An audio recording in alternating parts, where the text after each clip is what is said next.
Bonjour, bienvenue dans la deuxième capsule à propos des punaises de lit. Je récapitule un tout petit peu ce qu'on a dit la dernière fois. Donc d'où elles viennent, n'importe où. On peut les récupérer comme ça. Comment vérifier qu'on en a? Tout simplement avec les taches, avec le drap dans lequel on marque en dessous les dates des petites taches de sang. Mais il n'y a pas que ça, il y a aussi les petites taches noires. Là vous voyez sur la photo simplement les différences de taches qu'on peut avoir et les marques qu'il peut y avoir sur les matelas, mais aussi sur les sommiers, sur les bases de lit ou les têtes de lit. Il y en a pas mal là-dessus, il y a pas mal d'endroits où on peut en retrouver.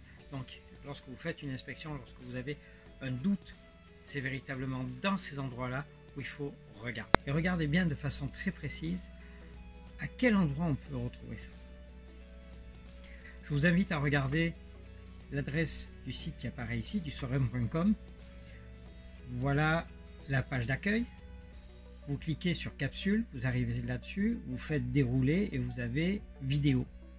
Et là, vous avez la vidéo à propos de l'inspection d'une chambre d'hôtel. Mais ça peut être aussi chez vous. Vous suivez exactement le même principe d'aller regarder, d'aller inspecter. Ce qui est important, c'est véritablement d'aller regarder où sont ces petites taches et d'aller fouiner dans ces endroits, d'aller regarder précisément dans ces endroits-là si on retrouve des punaises. Et les punaises, elles sont pas grosses. Regardez par rapport à une pièce de 10 sous, la taille que ça peut avoir. C'est vraiment pas grand-chose. Qu'est-ce qu'il faut faire lorsqu'on est locataire? Une, prévenir le propriétaire. Deuxièmement, je vous ai mis dans les commentaires un lien pour un document que vous allez pouvoir compléter pour pouvoir préparer votre appartement là-dessus dans l'éventualité d'une intervention d'un spécialiste en gestion parasitaire dit exterminateur.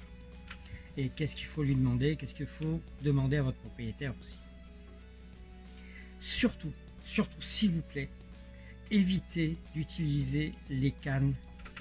Ce type-là, tout ça, ce sont des produits chimiques toxiques pour vous, pour vos enfants. Alors la seule chose qu'il y a à faire avec ça, c'est ça. Voilà. Le capuchon, on met aussi. Merci, au revoir. Qu'est-ce qu'il y a à faire? C'est déjà tout ce qui est textile, tout ce qui est vêtements, draps, rideaux, tout ce que vous pouvez avoir en tissu. Vous mettez ça dans un sac plastique et vous mettez ça d'abord à la sécheuse, température maximum pendant 30 à 45 minutes. Ensuite, vous passez de la sécheuse à la laveuse, température à froid, juste de l'eau, ça suffit. C'est pour redonner de l'humidité parce que la sécheuse précédente a enlevé toute l'humidité, a enlevé toute l'eau qu'il y a dans les tissus et qui est nécessaire au tissu pour garder son élasticité. Donc si vous remettez les linges comme ça, ils vont craquer, comme ce que vous voyez sur la photo à l'heure actuelle. Et vous risquez tout simplement, si vous faites d'abord laveuse, puis ensuite sécheuse, de vous retrouver dans ce cas-là. Une chemise à la bonne taille qui se retrouve extrêmement serrée, c'est très fréquent et c'est pas ce qu'on souhaite. Surtout lorsqu'on a des vêtements dans lesquels on a investi quand même un certain montant d'argent dessus. Donc sécheuse, laveuse, on repasse à la sécheuse, mais température ambiante. Les très hautes températures, au-delà de 45 degrés Celsius, voire même 65 degrés Celsius, vont tuer littéralement tous les insectes, toutes les punaises, y compris les œufs. Ce que ne font pas les pesticides chimiques. Parce que l'œuf, la coquille protège le petit insecte. Donc, quelques temps après, l'œuf a été pondu, on a mis un insecticide, l'insecticide s'est évaporé, on l'a respiré, nous on s'est empoisonné, mais par contre la petite punaise, elle, ça lui fait rien du tout. Donc ça, c'est la première des choses. Une fois qu'on les a sortis de la deuxième sécheuse, on remet ça dans un sac hermétique et on va attendre là-dedans, on va les faire attendre jusqu'à ce qu'on soit tranquille et qu'il n'y ait plus du tout de punaise. On va garder un sac avec nos affaires habituelles. Comme ça, on peut les sortir, les mettre, les laver, les remettre dans le sac. On va être tranquille là-dessus.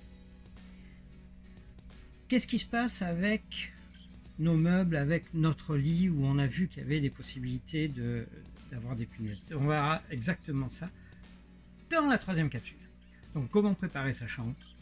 qu'est-ce qu'il faut éviter de faire, qu'est-ce qu'il faut faire, et aussi par rapport aux propriétaires, comment s'assurer d'une bonne prévention, d'une bonne intervention, et que l'entreprise de gestion parasitaire fasse un travail qui soit efficace. Je vous donne rendez-vous sur la 3e capsule.